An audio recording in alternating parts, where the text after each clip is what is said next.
अस्सलाम वालेकुम। ताहिर कोऑर्डिनेटर उकाड़ा बराबरी पार्टी।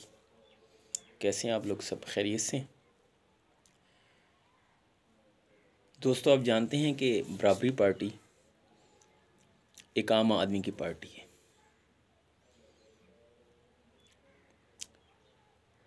तो हम बराबरी पार्टी में काम क्यों कर रहे हैं, या बराबरी पार्टी आखिर क्यों? तो आप गौर करें एक चीज़ के ऊपर कि आम आदमी आपको पूरी सोसाइटी में हर जगह नज़र आएगा।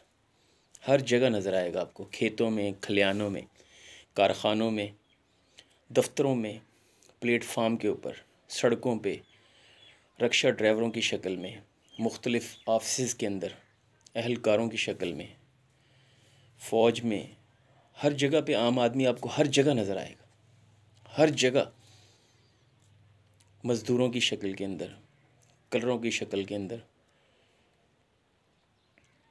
यानी आप तमाम शोबाए ज़िंदगी उठा के देख लें, जहाँ पे भी प्रोडक्शन हो रही है, भले वह ज़मीन कर रही है या मशीनें कर रही हैं या कहीं ऑफिस चल रहे हैं, वहाँ पे आम आदमी आपको हर जगह नज़र आएगा। नज़र नहीं आएगा तो एक ही जगह सिर्फ, वो है ऐवान। पॉलिसी साज इदारे ऐवानों में नहीं है। तो बराबरी पार्टी असल में वो आम इंसान को उस ऐवानों में दाखिल करने का एक रूट मैप है। यानी हम जवाद साहब के इंतहाई मशकूर हैं कि उन्होंने ये प्लेटफार्म हमें मुहैया किया कि आम आदमी जो लीडरशिप के अंदर आए, और जो आम आदमी हर जगह है शोबा ज़िंदगी में शामिल है, तो वो अभी ऐवानों में आके अपने मुतालिक फ़ैसले करे, तभी यहाँ पे तब्दीली या बेहतरी आएगी। आपके सामने 70-75 साल के तजर्बे हैं, तो आम आदमी के लिए काम नहीं हुआ। उसकी सिर्फ़ एक ही बुनियादी वजह है कि आम आदमी पार्लियामेंट में या पॉलिसी साज इदारों के अंदर नहीं है।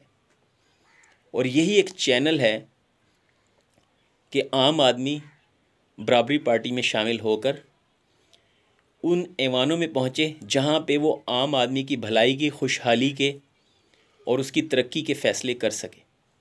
तो बराबरी पार्टी ये मौका हमें देती है, और जवाद साहब ने ये विज़न हमें दिया है कि इधर हमें वर्कर नहीं चाहिए, इधर हर शख्स जो है लीडर है, और हमें लीडरशिप की ज़रूरत है। और हमारा कोई कारकुन नहीं है, हर कारकुन लीडर है। और यहाँ पे जो लीडर भी है उसका भी तरीक़ाकार वो है, अरबी में कहते हैं ना, सैयदुल कौमैन खादमुल कौम। यानी जो कौम का सैयद है वो कौम का खादिम है। तो हमारा यही नुक्ता नज़र है कि यहाँ जो लीडरशिप आएगी वो खिदमत के जज्बे के साथ आएगी। तो इसलिए हम बराबरी पार्टी में काम करना चाहते हैं और बराबरी पार्टी को आगे लाना चाहते हैं, ताकि वो पब्लिक के इन मसाइल को हल करे, और उसके साथ साथ वो जो आम आदमी एक जगह पे नहीं है ऐवानों में, वहाँ पे उसकी रसाई हो, और आम पब्लिक के लिए वो एक खुशहाली का, एक फलाही और अच्छी रियासत को तरतीब दे सके। शुक्रिया।